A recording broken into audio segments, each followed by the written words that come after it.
Welcome to the UIAAA Connection podcast. We thank GoFan and VNN, the exclusive sponsors of the UIAAA Connection. Now operating as one combined company, GoFan and VNN offer a seamless experience through digital ticketing and athletic websites. They make it easy to direct fans to one central place for schedules, communication, and tickets for both home and away events. We appreciate GoFan and VNN for their continued support and exclusive sponsorship of the UIAAA Connection podcast. Welcome back to another edition of the UIAAA Connection. I'm your host, Mark Hutch Hunter. Today we have as our special guest, Dana Johnson, Certified Athletic Administrator, the Director of Athletics at Dunbar High School in Baltimore, Maryland. Welcome to the podcast, Dana. Thank you for having me. Let's have you begin by sharing with our audience where you grew up, where you went to college, your first job, etc. Got you. Born and raised in Baltimore City. Went to the oldest all-female public high school in the country, Western High School. Played football, played basketball, volleyball, and track. Was blessed to get an athletic scholarship to play basketball at the University of Tennessee, where I played under the late great Pat Summitt.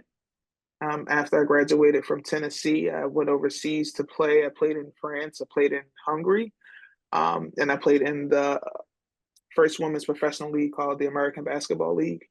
I played up in Connecticut, which was, for me, was a funny thing because at that time, the Tennessee-UConn connection rivalry was real. Oh, absolutely. So to be drafted by the Connecticut team was, like I said, that was a little funny to me. After I finished playing professional ball, I came home back to Baltimore. I coached at Morgan State. I was assistant coach at Morgan State for a season. My high school coach was like, I need you to come into the high school and help me with this nonprofit organization she had at that time. So when I came back, got into teaching as PE health teacher. After a couple of years of being a PE health teacher, my assistant principal at that time offered me the athletic director's position. And the only way I could have the position is if I coached boys basketball at the same time. So I couldn't turn up either one. I couldn't turn away either one. So started being an AD probably around in 2002. Stayed at my first school for about 11, 12 years. Got to Dunbar. Been at Dunbar doing some, if folks know about Dunbar High School in Baltimore, it's traditionally has a very good tradition of athletics. So to come into this setting was awesome. And to be able to build on the tradition is the blessing of with it. Well, that's fascinating. I had no idea you played for Pat Summitt. So let me ask you a follow-up. Share with our audience the toughness of what it would have been like, but then the blessing, what it was like to play for Pat. And I mean, Tennessee was, before Gino and Ed, Tennessee was college women's basketball for so many years. So talk a little bit more about that. Like you said, it was a blessing and toughness all at the same time. A lot of people, they know Pat as being a hard-nosed coach. But we knew her as Pat. She was hard-nosed, but she was a caring coach at the same time. She would definitely run you through the paces. She will test you and push you because she only wanted greatness for us or you to be the best that you could possibly be. But at the same time, she was all about building us and nurturing us. And she just used the sport of basketball to do it. Awesome woman, learned a lot. A lot of the lessons I learned from her, I still use today as when I do coach and even as an athletic administrator. So to have been coached and groomed by, to me, the best is definitely a blessing. Well, and if I may ask, you would have been there at a time when the national championships were commonplace. So I assume you've got a couple of those under your belt. See, no, I was that class, that 91 and 95 class where we made it to the game, but we can never pull it off. My senior year, we actually played UConn and they beat us for their first national championship. So I was one of those in that class that I didn't get the opportunity to win, but it was crazy. Soon as I left, that whole Shamiqua crew came in and they just won out for the next 3, 4 years. That's awesome. Let me ask you another question then, because I assume with a program that great that you still have all of the Tennessee players, you probably have this sorority of women that is so unique, and you probably still keep in touch, and that's such a blessing. Maybe talk about that for a minute. Oh, we have a group chat that we call the 161. It's the 161 of us that actually got to play for Pat Summitt during her time. So this time of year, our group chat is jumping with the SEC tournament getting ready to start, with the NCAA tournament getting ready to start. A few weeks ago, we had alumni weekend. Just to know that we have a very diverse of players that have played for Pat, from ones like myself that are still in sports but on a different level, to our professional athletes. So it's awesome to have that group of young women or women that we can go to if we need something or if we just need to vent. To still have that, and when a lot of us, we never played together, we weren't on the same teams, but we still have that Right. sisterhood. That's awesome. Thank you so much for sharing that. So you've talked about Pat, so maybe talk about some of the other mentors and leaders that have made a difference to you in your life. Um, the very first person I always, when I get that question asked, is my mom. My mother was my first leader, my first mentor, my first critic. But like, my thing is, with her, she led with love. I knew where it was coming from. When I started playing basketball, she didn't want me to play because in our house it was all about the books. It was all about your education, and sports wasn't a thing for us. So when I started playing basketball, her thing was, if you bring in anything less than a B plus, you won't be playing basketball. Because she didn't understand what the opportunities um, could possibly be. Because, like I said, sports was not a part of my family's dynamic. And my high school coach at the time, Ms. Breezy Bishop, explained to my mom that if Dana does what she needs to do, and if the potential that I see in her comes out, you won't have to worry about paying for college.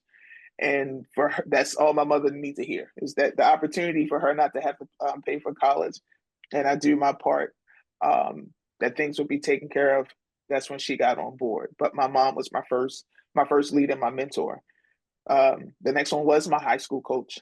I didn't start playing high school, but I didn't start playing basketball until I was a freshman in high school.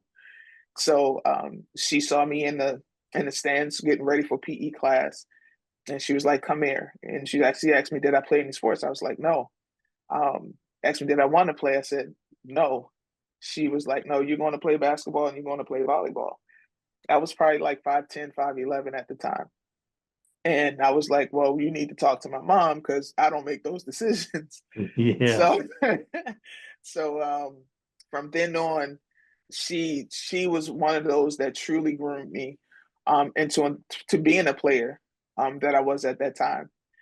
Because I didn't know it was in me. She brought it out of me. She made sure I had various opportunities to display my talents. She made sure that I was around those coaches that were going to help build me as an athlete. So until this day, we still have those conversations. When I was coaching, I would go to her and asking for strategies and things that I could try. So I still have that relationship with her. And of course, Pat Summitt. Pat Summitt is, that was, like you said, the guru of women's basketball. She pretty much laid the foundation to where women's basketball is today. Um, and besides those three, I think those three really kind of, I will say, kind of built me. Between those three women, I still use some of those, like I said, some of those things that I learned from them till this day. that's awesome. Thanks so much for sharing that. And Dana, let me ask you a little bit of a personal question here. What's your Mm-hmm. biggest failure or disappointment in life, and what did you learn from it? Ooh, biggest failure. I'll say disappointment because I don't want to say it was a failure. Um, Okay. uh, when I was playing professional basketball. I could have had a longer career, but I wasn't disciplined enough when it came to getting into the gym, when it came to staying in shape. So to me, and just to see where the game has gone now, no, I would not have been a part of where it is now just due to the timing of it all. Um, but I feel like if I was a little bit more disciplined, my career would have lasted a little longer.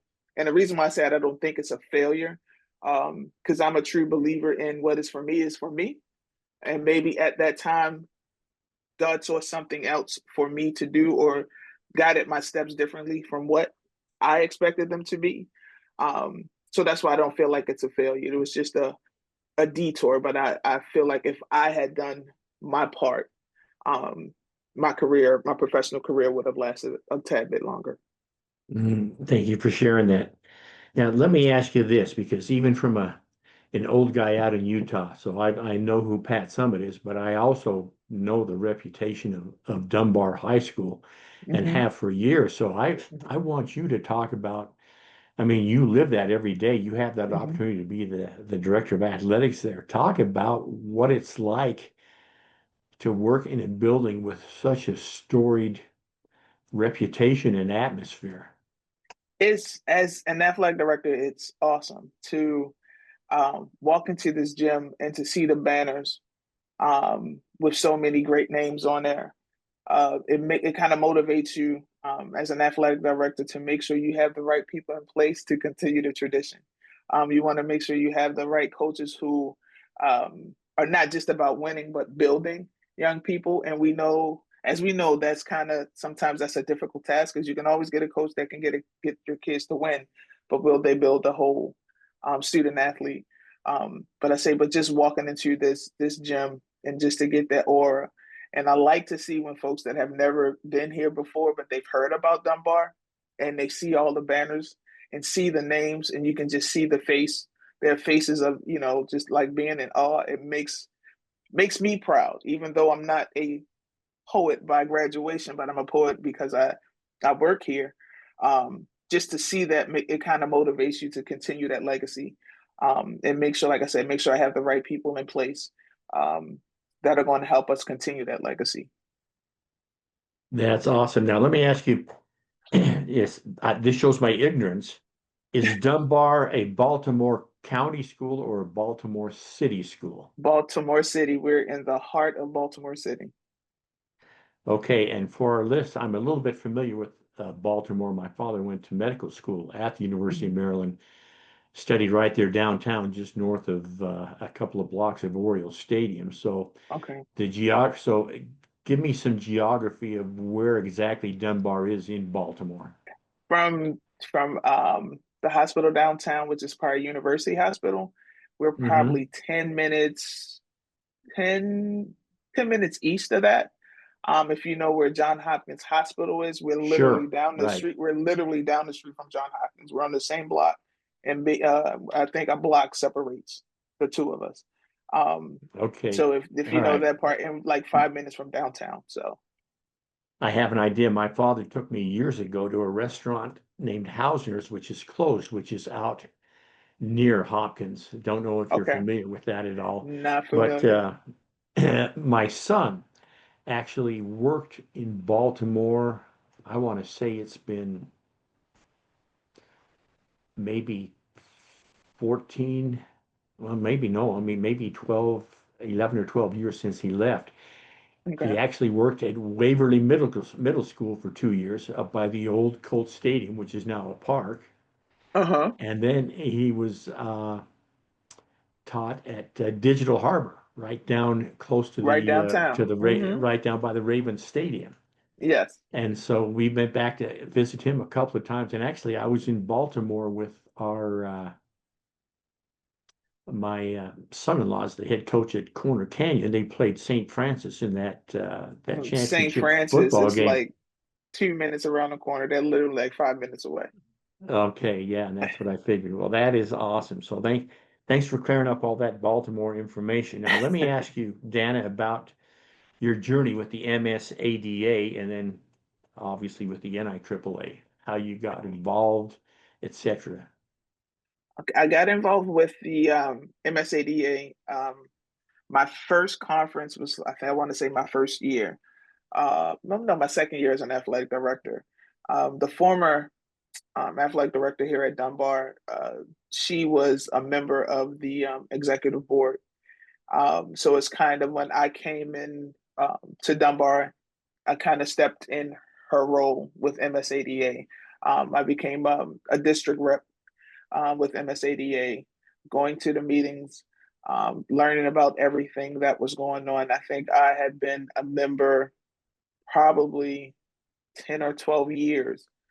And I was asked to run for second vice president. Like I said, I had been doing this for probably about 10, 12 years. And I was like, sure. I was at the point where I wanted to continue to grow because being at Dunbar, it opened up some different avenues and some more ideas for myself because of the size of the program. So to be around folks with like minds and to get some more information and just to have that opportunity to talk to people just on how to build your program and grow your program. So to be a part of that and to get the opportunity to be second vice president, it was crazy. It's a 6-year commitment. And that was like the big thing. It's a true 6-year commitment, but I did mine's right during that COVID time. So my 6 year became 7 years because because of COVID. But to be a part of this organization and to work with Carol Satterwhite, who is to me she's like the Bible of Maryland athletics. She knows just about every athletic director, where they worked, who they worked under, who was their coaches. It's like if you sit down and Carol, you'll gain so much history about this athletics in the state of Maryland. Is just a beautiful thing. And for her to be with the organization so long and to help it grow to where we are now, like I said, it opened my eyes to how big this really can be, how big your reach as an athletic administrator can go, and not just in your building. So because of my involvement with MSADA, NIAAA, some opportunities within NIAAA came about with teaching LTIs. Never could pass that up. I started doing LTIs here in Maryland probably 10 years ago and just started building my resume with that, just with Maryland. But when I got an opportunity to join a faculty with the LTI, I was like, I'm going to jump in. I'm going to continue to grow. I got an opportunity to do a couple workshops as well at our national conference. And I think for me, that was just my natural progression of me wanting to continue to grow as an athletic administrator. And like I said, I started to believing that, or starting knowing that it stretches beyond the 4 walls that I work in. So I'm really wanting to build my foundation on the national level now that I've got a little taste of it. I like it. So I want to continue to grow with the NIAAA as well. Which courses are you teaching in the national faculty? 640. 640. Yes. The urban. Yes, urban athletics. And obviously that was right in your ballpark, so that would make a whole lot of sense. Yes. Now you mentioned Carol. I want you to talk about, as far as I'm concerned, the Mount Rushmore of the MSADA. That's like Ron Belenko, Carol Satterwhite, Carl Heimbeck. Talk about, and these are people I've been able to meet over the years, even though I'm out in Utah. That's part of what the NIAAA family does for you. Talk about working with those 3 great leaders. Ron Belenko is actually he urged me to run for second vice president. Like I said, once again, I've been surrounded by folks in my life that have saw something in me, and they wanted me to pull it out. And Ron Belenko was one of those because by nature I'm a quiet person. I don't say much. I'm an observer. But he saw something, and he was like, "You need to run for second vice president. And like you said, because he is one of those Mount Rushmores and has done so much for athletics in the state of Maryland and on the national level, I couldn't tell him no as well. So, and he was like, okay, then now I need you to start teaching some LTI courses. I've even had an opportunity to teach a couple courses with him as well. So he is I want to say Ron Palenko is definitely the one that got me into the LTIs and got me focused with the NIAAA, and seeing all the other opportunities outside the state of Maryland for myself. And like I said, Carol is Carol. I love Carol. She's the ultimate AD. For the state of Maryland. Like I said, she knows everyone. If she doesn't know them, she knows somebody that knows them.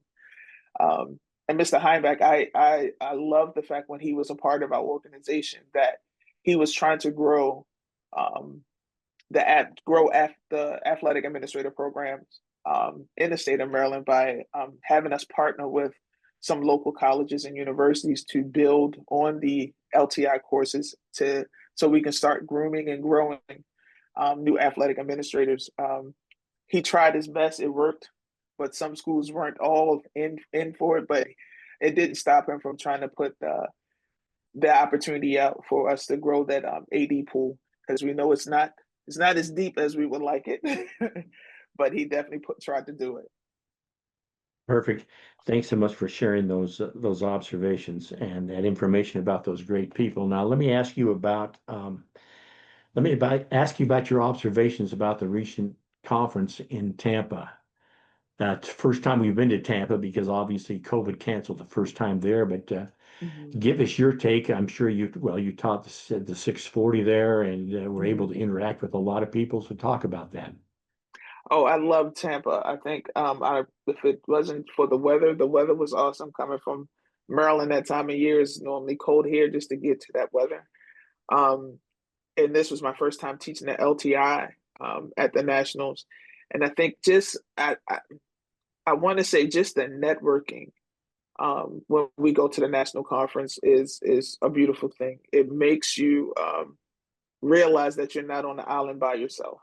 There are other districts and states who are having the same challenges that you are, and you can sometimes sit down and just have a session on some strategies that one district may be using or state is using that we could possibly pull for Maryland, or I could use directly for my program. I just think the national conference is the beautiful thing just for us to be together and having those opportunities to grow and talk about various topics.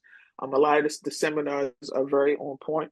Workshops are very on point, where you can go in. If you don't get, you're definitely going to leave out with one or two topics or strategies that you can use to build your program or help build your district.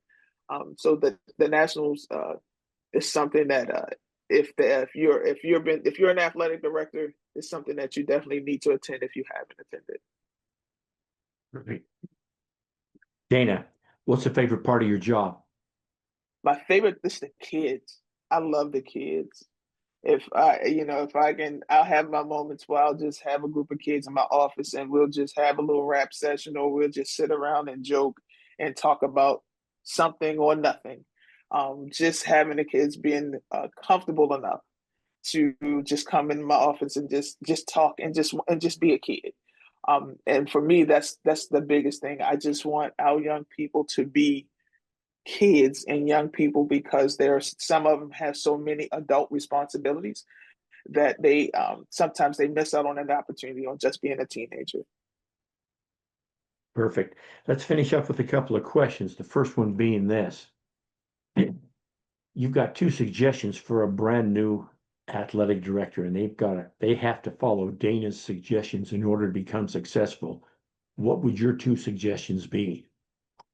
First suggestion is make sure you have a mentor that is going to that's going to be there for you, not just on paper, not just in the email, and not just the text. That's one thing that I feel like if I didn't have the mentors that I had, I don't think I would still be in this profession, because it is definitely challenging and taxing. Two, build a good relationship with your administrator. If you don't have a strong relationship with your administrator or a good relationship with your administrator, it makes the job that much more difficult. But definitely having a mentor and building a good relationship with your administrator. The other things you're going to feel and go through, like time management and creating your plans and your to-do lists and all that other stuff, that just comes with it. But if you don't have those two things, I think you're going to struggle as a brand new athletic administrator. Great suggestions. Thanks for sharing that. We'll finish with this. Dana, what questions should I have asked you that I failed to ask you? Oh my goodness. No, you asked some questions that I haven't been asked in a long time. So, because I love the one about the disappointment on the failure one. I think that Mm-hmm. was the best one for me. Um, I think you did good because you got a little bit of everything. You did good. Well, that's perfect. So, on that note, that wraps up this edition of the UIAAA Connection. Again, our special guest today has been Dana Johnson, Certified Athletic Administrator, the Director of Athletics at Dunbar High School in Baltimore, Maryland. Dana, thank you so much for being on the podcast today. Thank you so very much. For our listeners, we hope you tune in again next week for another edition of the UIAAA Connection.